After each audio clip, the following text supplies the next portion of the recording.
In this video, I'll be checking out the brand new OPPO Find N3. It comes with huge new updates and really is a massive step forward in the world of foldables. Let's jump in.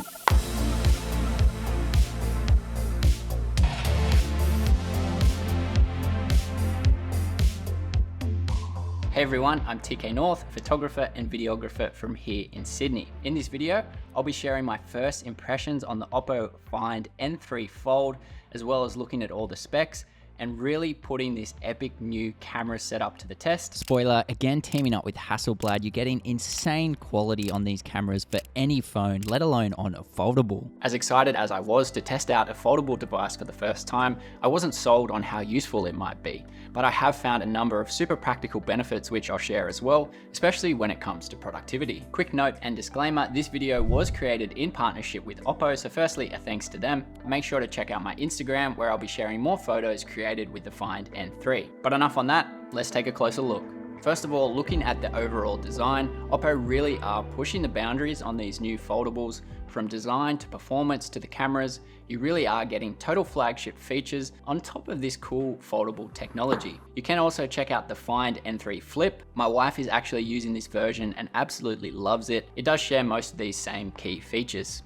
The overall look and feel really are premium, especially with the camera setup and color I have, having a really classy finish to it. I also really like the design and the shape of the edges, which make it feel really comfortable in hand. I was a bit worried that the fold might actually feel really chunky in hand, but it actually didn't take any time getting used to coming from a regular device, feeling relatively light and sitting comfortably both in hand and in pocket. This color is the champagne gold, but it does also come in a classic black. Of course, the real standout is this massive foldable screen, but literally the fact you're getting two flagship screens in one. The 6.3-inch AMOLED display on the front, which on its own is already impressive, but then you have this huge 7.8-inch AMOLED tablet display when unfolded, both supporting up to 120 Hz refresh rate, both extremely sharp and bright. Looking at the crease, this has to be one point where this device just shines over other foldables I've seen on the market. I was pretty blown away by how subtle this crease line is.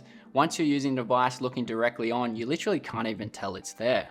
In terms of durability, the hinge has been tested for up to 1 million folds in both extreme ends of temperatures. It also has this new weather sealing process to protect it from life's little splashes. The Find N3 is powered by the Qualcomm Snapdragon 8 Generation 2 power, 16 GB of RAM, and 512 GB of UFS 4.0 storage on the ColorOS 13.2 operating system. You're also getting a large battery with this super fast 67-watt charging, keeping that huge screen powered throughout the day. I feel like with a lot of other foldable devices out there, you are almost sacrificing other specs, whether it was the screen, camera quality, or performance, as well as not missing out on any other features. I was surprised by how many possibilities using a fold actually opens up, especially when it comes to multitasking and productivity, or watching or editing content. As a photographer, editing photos on this huge unfolded screen is like no experience I've had on a phone before. Having the power to edit essentially on a tablet wherever you go is a massive benefit. Here are a number of photos that I've both taken and edited on this device. Watching videos and playing games on this huge screen is also just a great experience,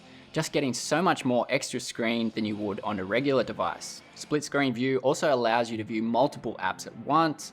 You can add up to 3 different apps. I was surprised this actually worked with pretty much all the apps I wanted to use it with, like YouTube, Instagram, taking notes, and web browsing. You can also save any of these customizable combos available in your home screen, meaning you can really take full advantage of this huge screen. You'll also find this customizable taskbar down the bottom, giving you quick access to any of your favorite apps. But of course, as a photographer, I was most excited to test out this camera setup, getting 3 pro-grade flagship cameras on top of this foldable technology. So I have been experimenting with these cameras a lot, starting with the main 48 megapixel wide camera.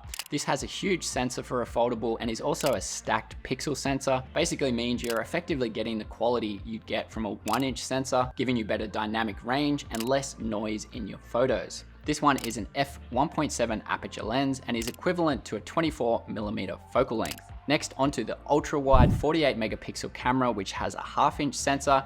This is the largest ultra-wide camera sensor in any foldable on the market, with an f2.2 aperture lens, giving you a super wide 114-degree field of view, which is equivalent to a 14mm focal length. All these examples were captured here around Sydney using this ultra-wide camera, and I particularly like this one, as often on phones, quality really does fall away on your wide or tele lenses, but this one still produced great results. Lastly, the telephoto camera, which again is where most foldables or phones just in general really miss out on both reach or quality, but not in this one. The Find N3's telephoto camera has a fast f2.6 aperture and is equivalent to a 70mm focal length. It has advanced image stabilization, a pro-grade 64 megapixel 1/2-inch sensor, again the largest telephoto sensor in any foldable. With this kind of resolution, you can get 3 times optical zoom, 6 times lossless zoom by cropping within the sensor, and a whopping 120 times digital zoom. Of course, this does become slightly less usable the more you zoom in, but here we have a few examples all the way up to times 30 zoom. This is equivalent to a 700mm focal length, making it easily the most powerful zoom on any foldable. Perhaps one of the best things about having a foldable device in terms of the cameras is the fact you can use the high quality main cameras to take your selfies. This includes using portrait mode. By half folding the phone like this, it also makes it really easy to take selfies using the self timer or the palm gesture by placing your phone on a flat surface. But you'll also still find selfie cameras both on the front screen and also on the inside folded screen as well. Another feature I like, when the screen is locked, you can just double tap on the volume to open up the camera immediately. For portraits and creating a more dramatic depth of field, you also have the Hasselblad portrait mode, which works really well, especially when using the telephoto camera. I also enjoyed flex form capture. This means you can comfortably sit the phone on a flat surface to take photos, essentially giving you a tripod wherever you go. Not only great for photography, I found this mode practical for a number of uses. Whether watching YouTube, where you can watch a video sitting on the desk and even scroll the comments while you're watching below, from making a Zoom or video call without needing a stand or tripod. You can also use the split screen mode horizontally in this position, allowing you to watch a video in the top screen while taking notes down the bottom. You're also getting high quality video from all 3 cameras with 4K footage in both 30 and 60 frames per second. So overall, I really loved taking photos on this device, as well as the general experience that a Fold does provide. It made photography super fun, and it also opens up a number of different ways you can take photos having a foldable device. And of course, you're not sacrificing quality with these 3 pro-grade cameras. Prior to testing this phone, I wasn't someone who thought I might enjoy using a foldable phone, but I am definitely sold on this one. Alright, that's it from me. Thanks so much for watching. Please do subscribe if you enjoyed this video. Plenty more to come. Keep on creating and keep on growing, my friends. I will catch you in the next one. Bye for now.